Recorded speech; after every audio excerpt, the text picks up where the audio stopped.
Hi folks, so I've decided to keep doing these videos. I mean, I'm getting like less than 10% of the views from the unboxing one, but you know what? I don't care. I'm doing this for myself as much as anybody else. So for part 3 of the Let's Play Atari 2600 Plus series of videos, I think I've got 2 or 3 more going on potentially. Having a look at one cartridge, Imagic's Atlantis, that I owned when I did the last couple, but forgot to include in the Imagic lineup for whatever reason, because I forgot, and an arrangement of other carts that I've picked up since those. A couple more titles from Imagic, as well as 2 more from CBS Electronics, or, well, one of them says CBS Electronics, one says CBS Video Games. Did they change names? I don't know. Couple Tigervision. Ooh, my first time with these. I've actually played these already, but this is my first time actually owning these games in my current incarnation in this world. A game I did not know actually existed until I started collecting carts. Sega's Star Trek Strategic Operations Simulator, a port of the really groovy color vector graphics game from the arcades, which came in both sit-down and stand-up cabinets. And last but not least, I've got another Parker Brothers title. This one probably considered the best of the licensed Star Wars ones, which is Star Wars The Empire Strikes Back, which I remember owning back in the day and playing the heck out of. You just cannot destroy enough AT-ATs. Well, so without further ado, let's play some Atari. Right, I'm going to try to place the camera a little bit different. Just for the record, I film all of this on an iPhone 12 mini, and then I go and edit it with iMovie on my Mac Mini, which you can probably see sitting under the TV with a little white light, because it's actually switched on right now for reasons. Anyway, let's go. First up, Imagic's Atlantis. This is a game that I actually owned in my youth, and I remember enjoying this quite a bit. The Imagic games are kind of they are some of the more well-regarded third-party titles. They have the shiny silver boxes and labels. They have models often being used in the artwork on them, and the artwork is on the labels. For some reason, my copy of Moonsweeper, which as far as I can tell is NTSC because it actually works, the PAL version of this game, or at least the white label version of it, does not, according to reports, does not work with the 2600 Plus. But anyway, let's play some Atlantis. So this game is pretty straightforward. I don't think it does much with the difficulty switches and what have you. But it's basically like a missile command type game. You got a left base, a right base, a center base. Fire button fires, joystick position neutral is center, press to the left, left base, press the right base. And I remember this being kind of criticized back in the day as being like kind of a poor man's missile command because of the fact that you didn't have a moving cursor, you only had the 3 fixed positions, but it does graphically look nice. You get the little spaceships you're shooting instead of incoming missiles and that. But we'll see what it does. So you can see the little shots firing from the guns. Boom, boom. They have a pretty fixed trajectory, so you kind of anticipate where they're coming from. When they get low enough in the sky, they will fire little beams down and destroy Atlantis's fantastic architecture. So we want to make sure that nobody gets a look in. Okay, that's first wave. A little beep, beep, beep lets you know, oh, we got some, oh no, my mental thing got destroyed. Not to worry though. We don't need it. We can do without.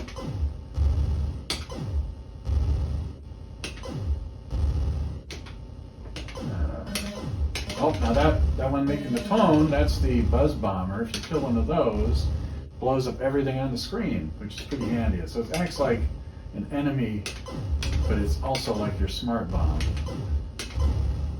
Oh man, they got the amphitheater. I can't. No. And I don't. There's probably some lore in the manual. I haven't read it for ages. You get to score tie at a certain score, by the way. I think every 10,000 points, your middle cannon will respawn, which is pretty handy. Oh man, these guys are really doing a number on me. I'm not focused. Beep, beep, beep, beep. Yeah, got him. No.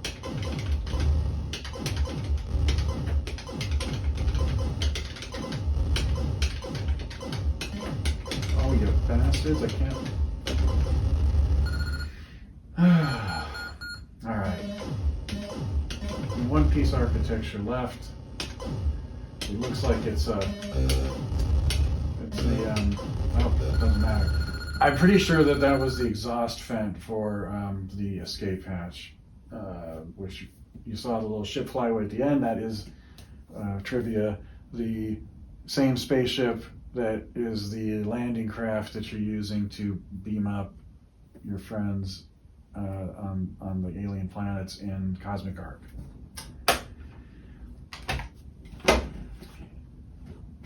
All right, next up, Moonsweeper. This is a game that I never played before. A number of these games I've purchased because of the fact that our friends at the Atari Age forums, there is a sub-thread, or one of the threads, I should say, not a sub-thread.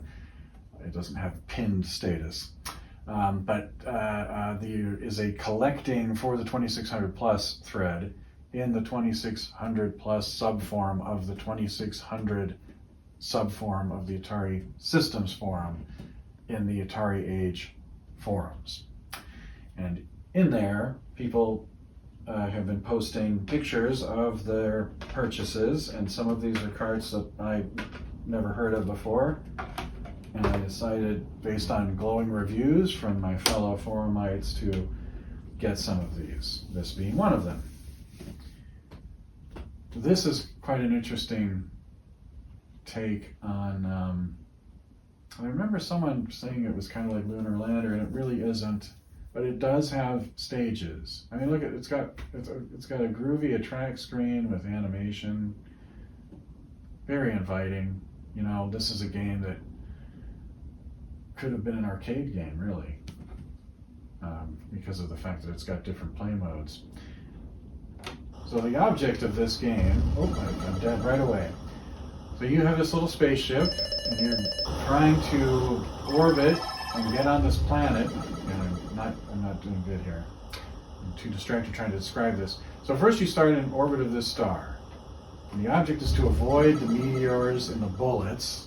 The space bullet is the little dot that you see flying around. And you want to go to a planet. The blue and the green ones are the easy ones. You play higher difficulties, which, quite honestly, given how I'm doing in this, I might hope I just killed one of the guys. You're supposed to pick up these little spacemen. They're your friends on the planet. And oh man. You're supposed to avoid, all right. And why is it playing Swing Low, Sweet Chariot? I don't know. What does this have to do with anything? It's very strange. It's a strange game. So you're trying to pick up these guys, and you'll see when I pick them up at the top, that they, if I ever stop getting my ass handed to me. For Pete's sake. This part is kind of challenging, I have to say. You can't avoid these things. You just kind of jink left and right. All right, there we go. So now I'm moving left and right. I can fire missiles. Oh. And you need to pick up a certain number of these people from the planet. Now it's not obvious, but if I press forward on the stick, I accelerate. If I pull back, I brake. I tend to find these little temples or whatever they are flying at me. Oh, that was good. The enemy committed suicide. But always appreciated when they do that. Oh, you shot me. God bless it. Look, I had 5 or 6 guys there. Once you hit like a certain number of guys, I actually can keep it together. I might be able to show this if they stop kamikazing me and... Alright. What I was going to say was, if you actually pick up enough guys, then some little space gates appear and you have to go through those, and then you take off and you go to the next planet. But it's kind of like your wave, as it were. And the planets get harder. The blue one's actually the easiest one. And you saw how it was working. There are different game modes on this. There's a 2-player alternating version.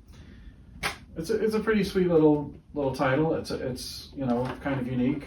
I always appreciate a game that has like something I haven't seen before. This is one that I got. I did a swap. I had a copy of CBS Electronics Omega Race, which has a 32K special chip inside of it to let it do more fancy things that is not compatible with the out-of-the-box firmware, the 2600 Plus. But beyond that, it needs a special controller. And apparently you can use a ColecoVision controller with it if the firmware would actually work with the game and recognize the second button on the controller, but doesn't, so kind of moot point. But I swapped that one for this, which is No Escape, which is another game that I've never played before. Well, I've played since I got it, but it's a game I didn't play back in the day.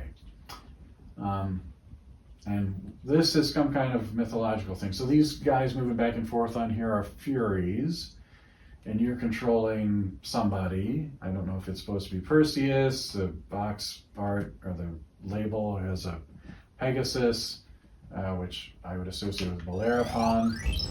This is a game that you start just by just press the start button on the controller.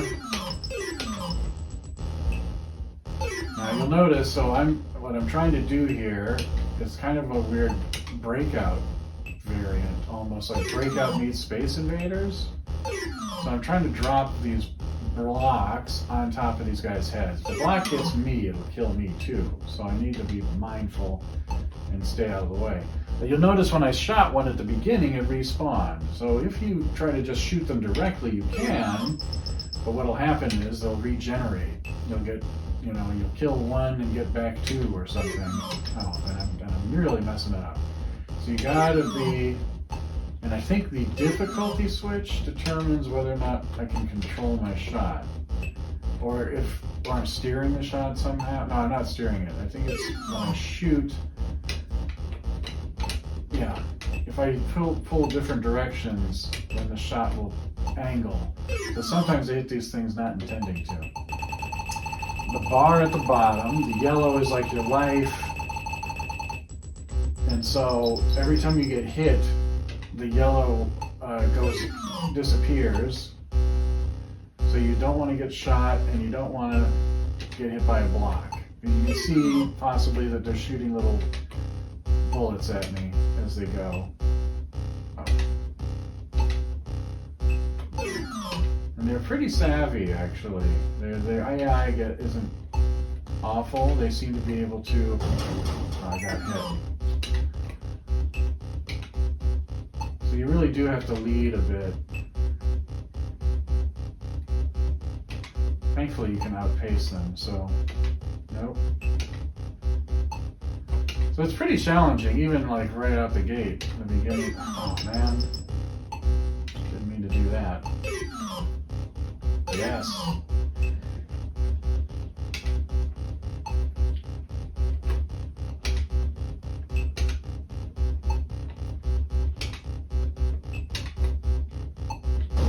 Come on.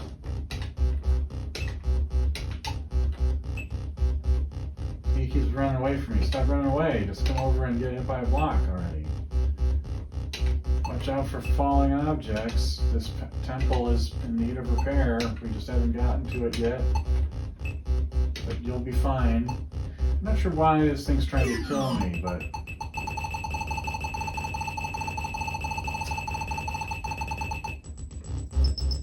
Oh, they've changed enemy styles and they've got a funky pattern happening now. It's kind of cool. I don't know if you'll be able to hear it, but there's like some high winds, there's a storm system passing through Scotland at the moment, and parts of the rest of the UK.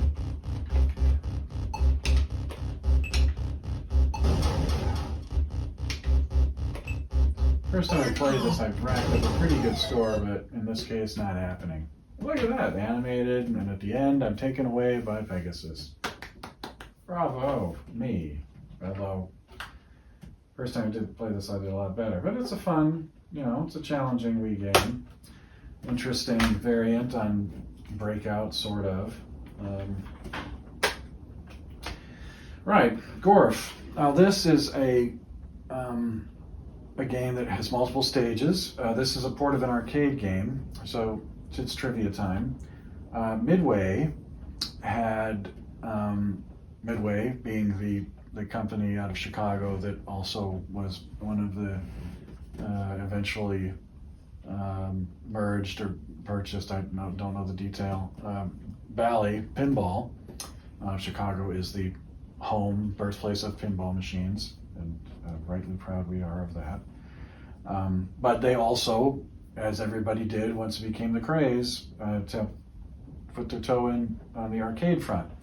Now, they did licensing deals to bring over Japanese games from Taito, notably Space Invaders, but also Namco.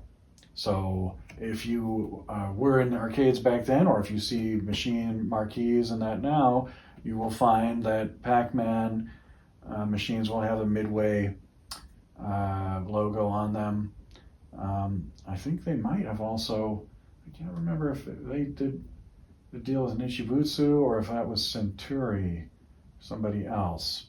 But anyway, so this game, so they did licensing arrangements with these two titans of early arcade machines from Japan, and they also did some stuff kind of on their own. I mean, Ms. Pac-Man, I don't think a lot of people know this, but Ms. Pac-Man wasn't actually developed by Namco. That was basically a hack that Midway created, and then Namco said, yeah, that's really cool, and so they okayed it, basically, because they still had the rights to Pac-Man, so Midway couldn't just do whatever they wanted with the character.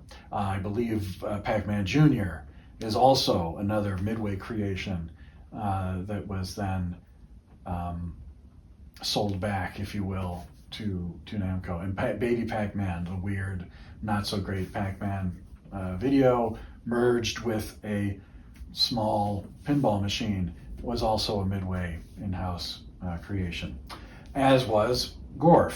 Gorf is a weird mashup of, in the arcade, it has 5 stages. The home version only has 4, but in the arcade, the first stage is Space Invaders and the second stage is Galaxian. Now, as a kid, having played both of these games, that blew my mind. I was like, what? A game with Space Invaders and Galaxian in it? Who ever heard of such a thing? And then they added a couple more unique stages for Gorf, and then a final Destroy the Flagship stage. So the Galaxian stage is not present in this home version, unfortunately. I believe someone has done a homebrew hack of for the 7800 called Gorf Arcade. There's a company called Champ Games that sells these things. Unfortunately, they do not work with the Atari 2600 Plus. Otherwise, I would probably have that, especially because this is also missing the voice synthesis from the arcade, which I remember quite fondly. But for that, I'll just have to play it on MAME. It's fine. Now, some people don't like this very much because it's missing the Galaxian stage and whatever, but I think it's pretty cool that they even bothered, and that, again, CBS surprises with a port that does a pretty decent job of things. Now, one thing that is kind of annoying about this is it has the feature of only one shot on the screen at a time. So if you spam the fire button, you won't be able to shoot anything until they're on top of you. You just gotta press and release and just let it do its thing.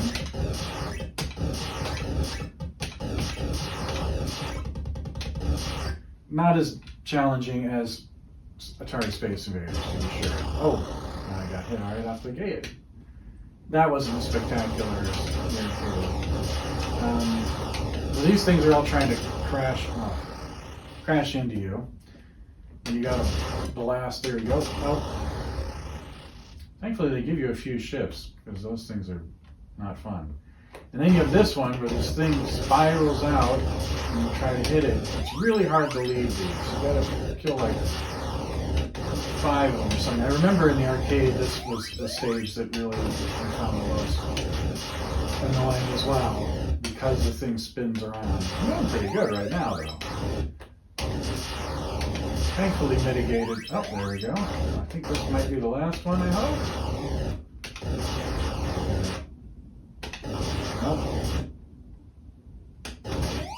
Got him. Alright, now we have to do this challenge. Now the flagship in the arcade had little bits you could shoot off of it.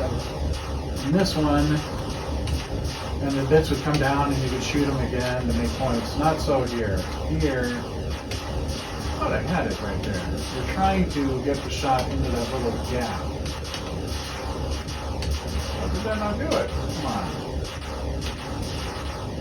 It's very unfair.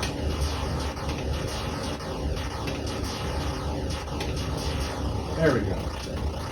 In the arcade, there was a red glowy area that you had to shoot, and you had to blast bits of the ship away in order to get to it. Kind of like Yara's Revenge.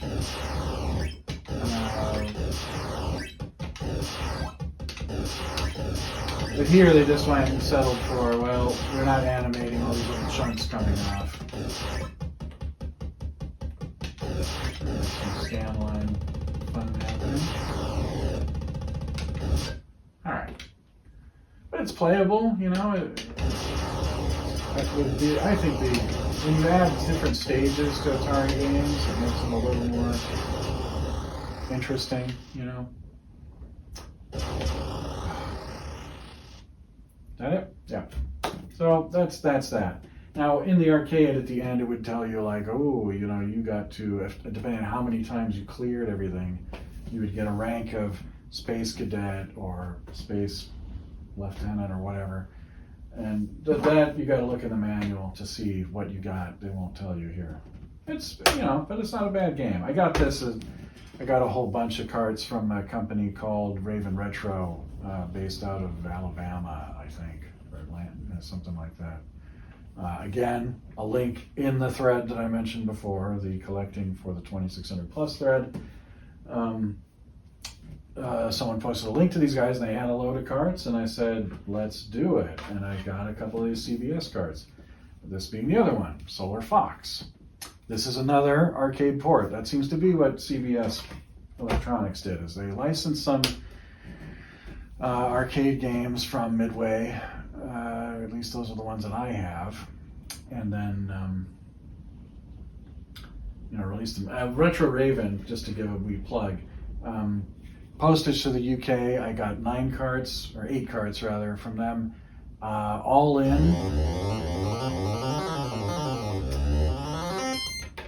Okay.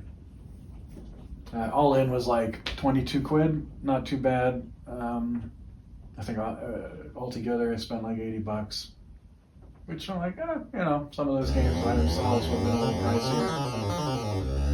All right, so let's play this. This is an arcade game that I was never a huge fan of back in the day. This is a game that basically the object is to grab all of these little boxes and not get shot by the things. So depending on how you have your difficulty switches set, pressing the button, either your ship speed is fast and you press the button to slow down, or I go for the default, ship speed is slow, press the fire button to accelerator. So you're just trying to capture all, these are cargo containers apparently, and you're trying to steal them from space pirates or something. The guys in the top and the bottom are some kind of defense system. They're the baddies. And after you do so many of these levels, you go from having to run over each of these things once to capture it to having to run them over twice. So I find this, in the arcade, this was a game that'd be like, what am I supposed to do here? Well, look, it's challenging stage. Oh, I'm not going to get it. Not enough time. That kind of mistake happening. You never know. Nope. Because the game had a button and it was like, oh, am I shooting something? I can't shoot anything. But as an Atari home game, this is pretty cool, kind of. I don't know. I like how they call each level a rack. It's rack 6. The control is pretty good. It's very responsive. And this is the get 2 of them level. This is the one that I don't think I ever completed this one. I only played it a couple of times. Alright, let's boop, boop. Oh, right into it. I think this might, that was it. So, it's a fun diversion. These are games, again, I've said this before, I'll keep saying it. This is the kind of game you pop in it, you play it like once as part of this is what I usually tend to do. I'll have like a stack of cards. I'm like, today I'm going to play some shooters or something like that. I'm going to do these out of order because Star Trek is better than Star Wars. So we are going to play the Star Wars game first and save the superior title for second. And I hope I offend lots of people when I say that. So this is Parker Brothers, The Empire Strikes Back. Hopefully its attract mode will not be as noisy as Solar Fox's, which made it difficult for me to make my presentation. So this is a game that it appeals to me because you have speed and there's Star Wars theme, which is pretty neat. Nothing happening. So you look on the bottom, number of lives, right? And then you have a radar. The flashing blocks are AT-ATs. So that is a snow speeder from Hoth. You can probably tell by its distinctive silhouette of 3 lines. And the big brackets over there show you your current screen. So it's got, everybody cribs from Defender, copy from the best. And you're just going ahead and you're just going to try to kill all these AT-ATs before they eventually reach the Rebel base. Very straightforward. Not unlike the movie, there are no harpoon cables and tripping them up. You're just blasting the heck out of them. All right. So look at this. Oh, I'm going so fast. Oh, and I can stop and, shoot. I can go through them. They fire big laser bolts at you. Now, you're trying to kill these things. You only take like 2 or 3 hits. You notice he changed colors. Now, you shoot them in the head to destroy them. And they will change color to let you know that you are doing more damage. Now, the reason I blew that other one up is because there you can see a little flashing square. Periodically, a weak point will appear. And if you shoot the weak point, I overstayed my welcome. If you shoot the weak point, then they will just die. But they are tricky weak points to hit. And these things, like his head keeps blocking my shot. I'm just going to have to be more patient. Oh, yeah, I got him. Right in the clavicle. That'll get you every time. Oh, oof. All right, one more and I'm done, I think. So I got to be a little more cautious. But the temptation is to just kind of fly through these things. I seem to remember as a kid, I just wanted to have it's like Defender. When you play Defender, there is a tendency, I'm wrapping around. So apparently I'm going around the entire planet that fast. I just like the sensation of the speed, but it gets you killed when you do that. I got 5 atoms, but I can remember just sitting there going like, how fast can I wipe these things out? I just want to get through them all. Ooh, I shot him in the ass and I got him. So actually, I guess you don't need to shoot him in the face. I thought you did. Alright. You can hear him marching. I seem to remember doing this. You just like fly at him and see if you can maybe hit the weak spot. And winnow down their numbers. Oh.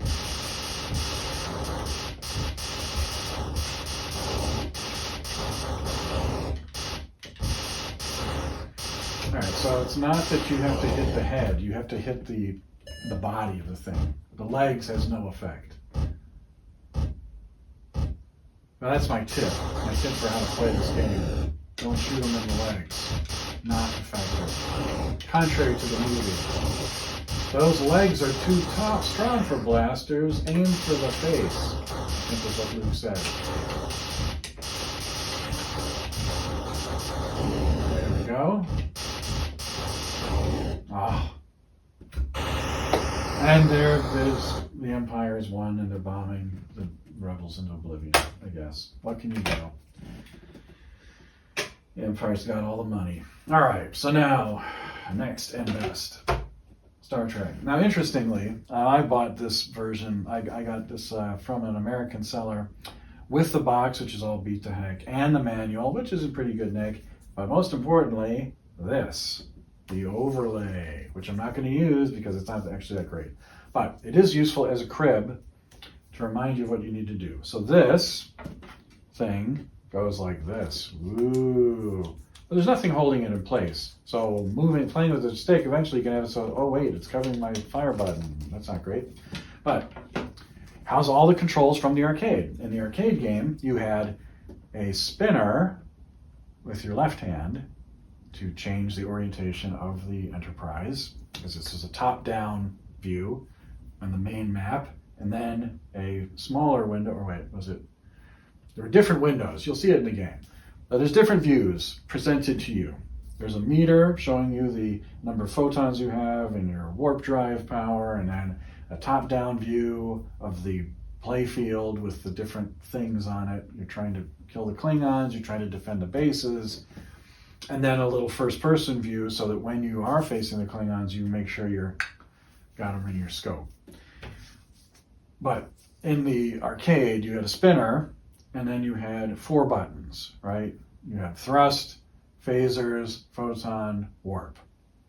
But we only have 1 button in this little stick. So we have left and right to turn, rotate left and right, just like Asteroids and a lot of other games of that type. Gravitar probably uses the same thing, although I never played it on the 2600. Fire button is phasers. Press forward to thrust, again, just like Asteroids. But pulling back, instead of being a hyperspace function, shoots a photon. If you press the fire button and pull back, then that is your warp drive, which will warp you in whatever direction you're currently facing. Not as intuitive, but still works. And this is one of several games that Sega released for the Atari 2600. There's another one, Tax Scan, which I quite enjoyed in arcade, which was another color vector graphics game. When Sega first started out in the arcades, that's what they were doing. Space Fury was another one. Isn't that? We get a little jingle from a little snippet of the theme, and the logo and the ship, the Enterprise, refit, it looks like, with the lines on the side, just like Star Trek 2. Okay, which is what this game came out after. Unfortunately, unlike the arcade, the voices of James Doohan and Leonard Nimoy will not be present. Oh, press the button to start. And you can see I've got the thing there. Now that green block is the space station.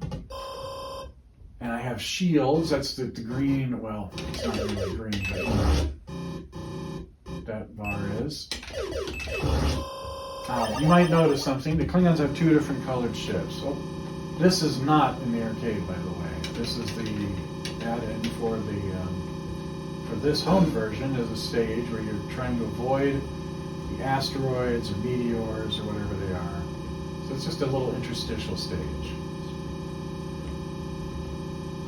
Now the Klingons come in two colors. Until I read the instructions for this, I didn't realize this distinction existed in the arcade, but it does as well. Oh, I lost my shields. Alright, so I got to dock with the space station to get some shield back. There we go. The distinction of the colors is the red Klingons just attack the base. They ignore you. And the purple Klingons will come straight at you. So you want to go and get the red one so he doesn't blow the face up, especially since you're going to need to get some juice. Now, the arcade you would actually see the photon fire, but here I guess they didn't have enough memory to do that. Instead it just acts kind of like a smart bomb, and it just blows up nearby Klingons. It's fine. And this is the last stage. Hey, look at that. The last... Oh, I died. Okay, I thought I succeeded. The last stage is Nomad from the Changeling, I think is the name of the original series episode that Nomad features in. Nomad was a space probe from Earth that got upgraded, which if you're a fan of Star Trek and you've seen the movies, you'll recognize as also being the plot of Star Trek the Motion Picture. And Nomad also famously kills Scotty and then brings him back to life. Pretty cool, I guess, but not the kind of thing you want living on your ship. In this game and in the arcade game, Nomad is planting space mines that you need to avoid and you're trying to destroy them. So here in the multi-stage approach, they said, Nomad is the ultimate baddie you gotta get. Which works, and he got me, so I tried, but I failed Starfleet. Now the last two games are from Tigervision. I never owned these back in the day. I never played these back in the day. Never heard of them. But thanks to people at Atari Age forums, I became aware of them. They have some rather funky cart designs. I don't know if you can see this, but they kind of have this little pinched in bit, which means that the label on the front actually is angled. It folds, has a little fold in it to touch that. So you're grabbing in to grab the cart. They're pretty decent cart shells. It has Tigervision written on the back and some neato artwork. This is Threshold. This is the other one that I have, which is in a nice bright orange cart. Marauder comes in a white cart. Pretty cool. These are fairly straightforward games. Marauder is kind of like a Berserk a bit, but except you've got a goal and it's kind of a mazy structure to it. Threshold is kind of like a combination of, I want to say, Phoenix and Demon Attack, sort of. It's a shooter though, your basic bottom ship on the bottom, things coming down at you type of game. Tigervision, I didn't know until I looked them up about the thing. This was, Tiger, I remember back in the day, they used to make these little handheld, I think they were LCD games, very, very primitive, kind of like Nintendo Game & Watch type things, I think. I mean, I could be wrong about this. I never owned any of them. But I didn't know that Tigervision is actually based in my home state of Illinois.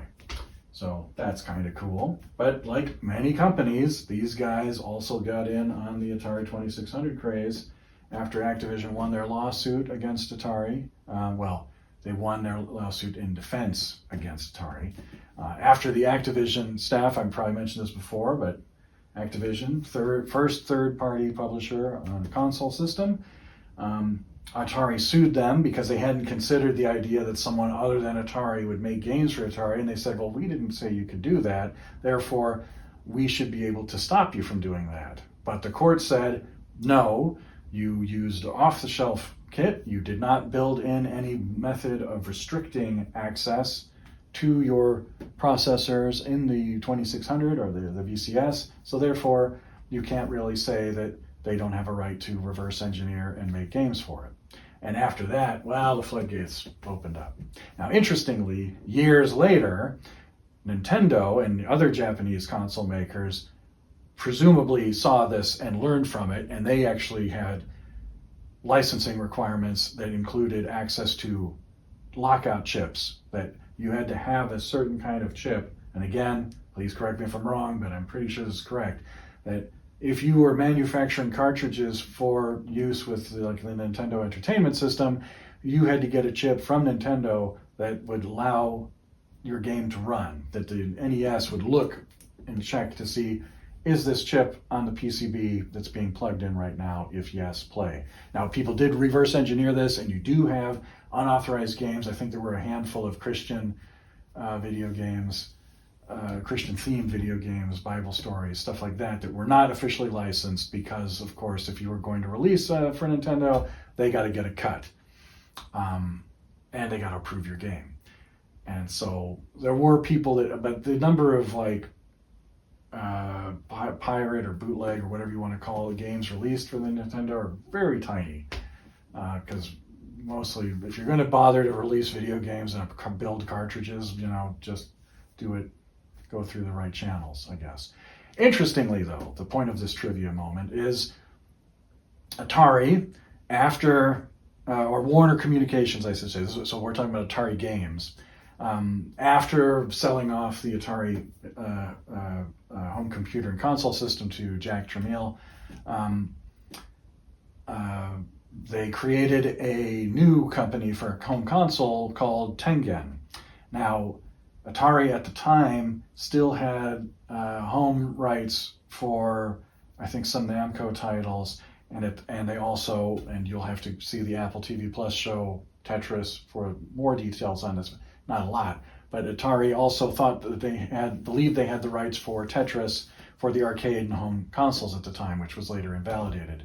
But they released the first version of Tetris for the Nintendo Entertainment System before Nintendo did their deal and got the actual official rights, because they were buying rights from a license holder that turned out they didn't really own them.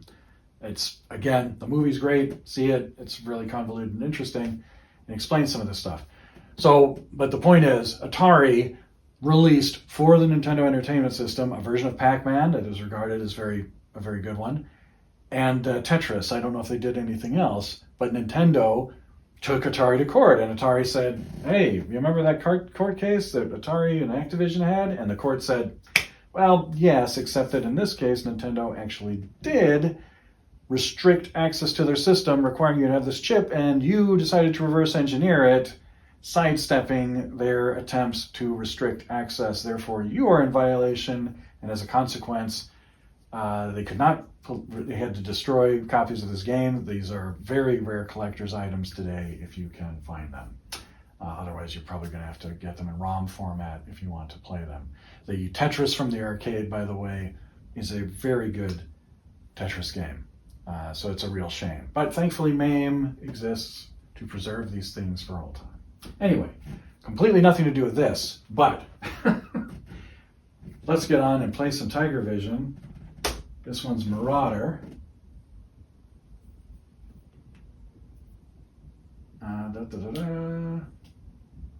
And yes, I'm still doing the power switch thing, even though I don't have to, because it just feels right. Okay, so pretty basic. Nothing happens, I press the button, nothing happens. So reset switch. So I'm this guy, it's like a top-down view of a person. Now it started me out, that's what I'm looking for. You're looking for that little glowy heart thing. And then, interestingly, you have enemies, but the enemies only show up if they're in line of sight. So if I don't go down there, I can't see them. Now, one complaint I have about this game is I think that, this is a special item. This gives you the invulnerability. It's this magic shield. One complaint I have is that baddies shoot at you, and initially, at least, you can outrun their bullets. Which I think is a poor design choice. It makes it a little bit too easy to start with. like the sound effect. Bum, bum. Bum, bum. So you run your little guy and you're going from room to room and you're trying to find the glowing heart, which I think is like a reactor core. I think this is supposed to be a space thing. And those little blue arrows are robots. Now, why there's a magic force field or whatever that is, don't know. But it does allow you to get through. So initially, this game is like pretty basic. Finish the stage, but now you'll notice, ooh, they're getting faster.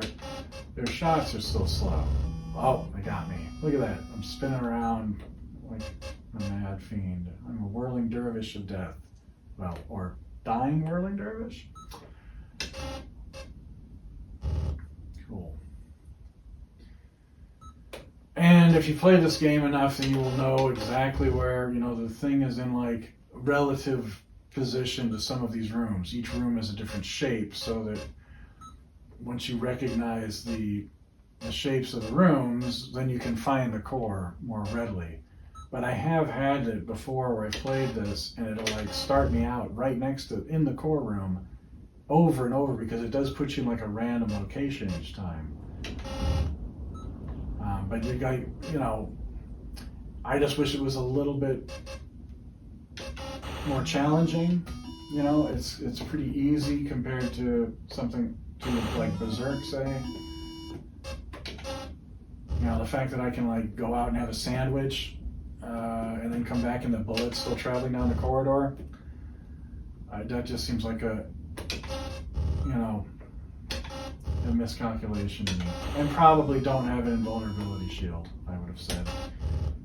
But what's going to happen pretty quickly after this is that there's going to be more and more of these enemies. And this is one of the things that's interesting, I think, or possibly a consequence of the limited memory in the 2600, is having the enemies only show up when they're in your line of sight means that they don't have to actually have them on screen, which means they can have more enemies.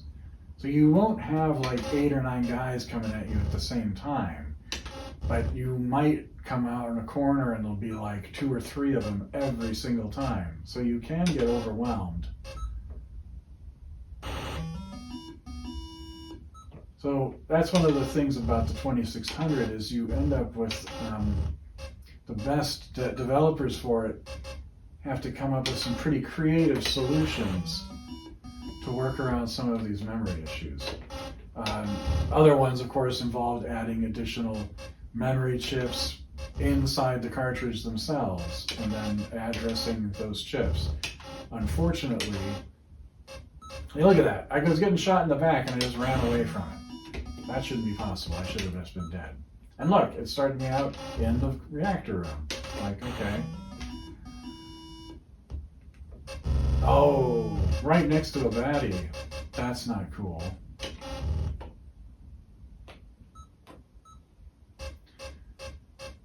And the deaths stay persistent, by the way. And when I first started playing this game, there is like a timer, by the way. That red bar at the bottom is like a time limit. It does go down. So when I first played this game, before I read the instructions, of course, why would you need instructions? I ran down the clock and lost the game because I thought I'm supposed to go around and hunt robots, so I was just running around trying to kill them all, not realizing that I'm in fact trying to find this one specific room, and I need to do that before the clock runs out, or I lose a life. And we're almost sure that someone from the forum, there's people on the forum who really love this game. I think it's pretty decent. The animation of the character is all right. The controls are responsive. My gripe is that it's just a little too easy, I don't need the game to beat me senseless from the get-go, but come on.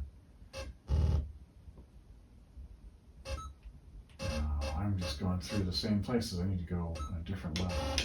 Oh. Deed. Uh-oh. The clock's getting... Oh, we went from red to white. Oh, we got me.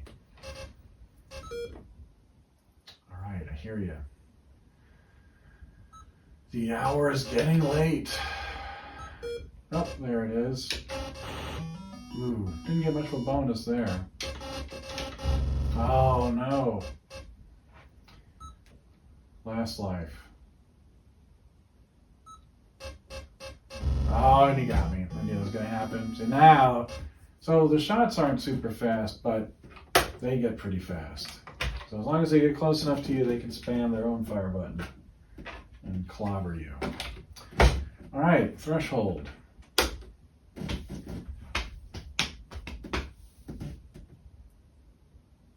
Yeah, and all these games are personal preference. You know, some of them are less exciting than others, but you know, a lot of these games have their fans. I mean, some of them are pure trash. This was part of the reason that there was a crash was because, you know, Atari didn't restrict access to the processor. They couldn't stop people from making games. So there was no quality control happening. I mean, if you look at a lot of output on consoles that did have some kind of control, then you would argue, well, you ain't exercising it really sufficiently. But at the same time, there's no accounting for taste, so.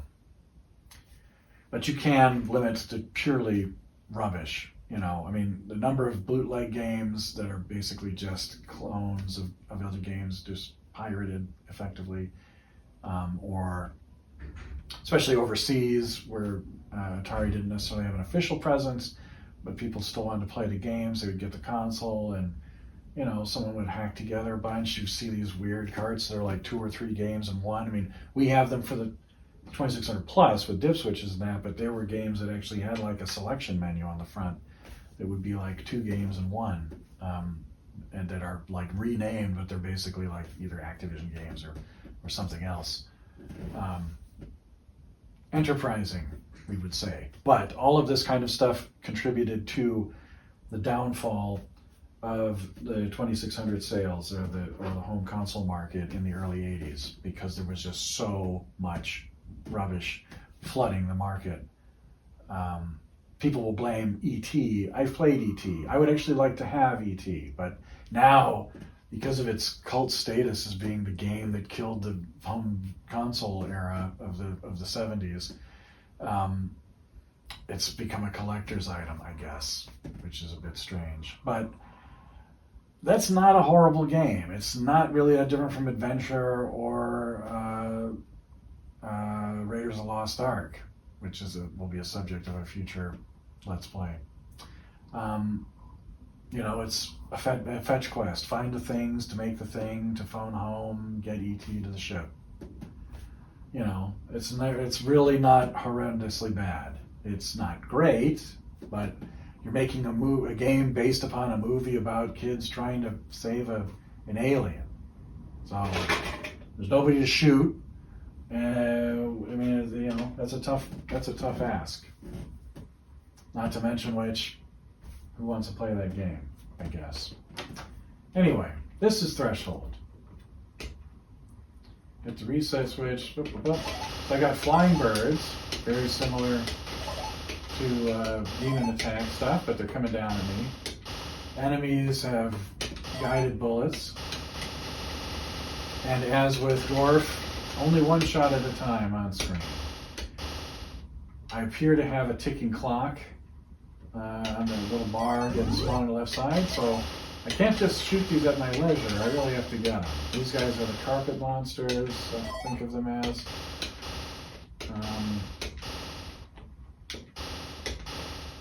And they have some interesting, you know, they're not... Oh, somebody hit me. Now, that's my only complaint about this game is the hit detection in it is fine, I guess, but it's kind of hard to tell. Like, look, there it was. You probably couldn't even see that. I know I couldn't. That's probably why I got shot before. There was a little, like, light gray bullet that came down at me. Look at that one. I could barely, I mean, I could see that, but geez, come on, guys. So sometimes I'm dying and I'm like, what hit me?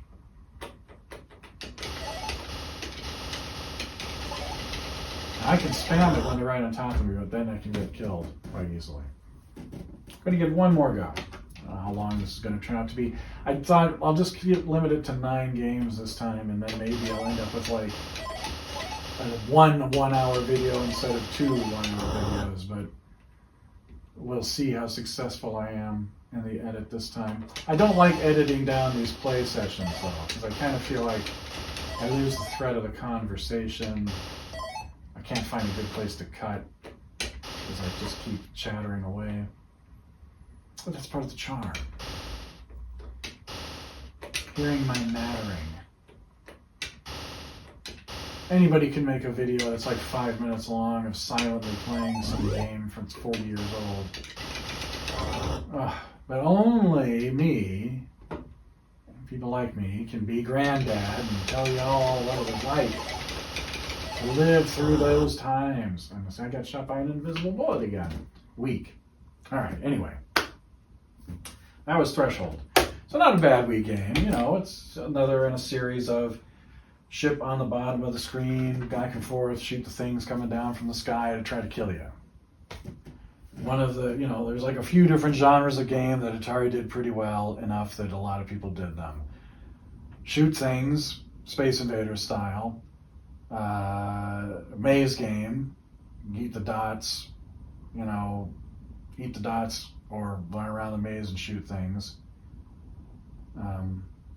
And then some of the unconventional stuff, the paddle games, you know. The paddles in particular are a sign that are there because early Atari games predate the appearance of the joystick as a control interface. You know, people don't necessarily realize this, but Asteroids, for example, is a game that was played with 5 buttons.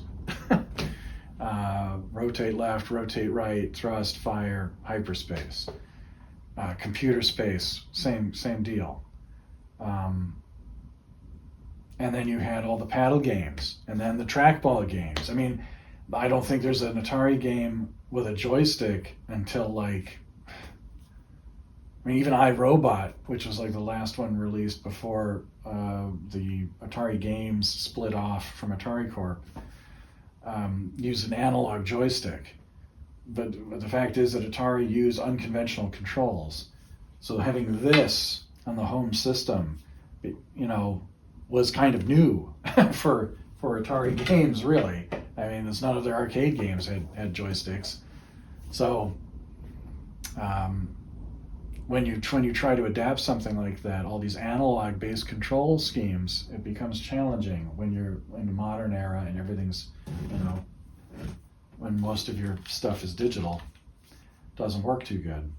And your analog sticks like aren't made really to be used in a way that is precise enough to effectively control that. But anyway, that's this chapter of Let's Playing Atari 2600. I do plan to do some more vids. I want to get to my actual Atari branded games because I quite like Atari carts themselves, and of course Activision, which are some of the most highly regarded games on the platform. And definitely the ones that I have the fondest memories of, or some of, certainly. But until next time, folks, keep gaming.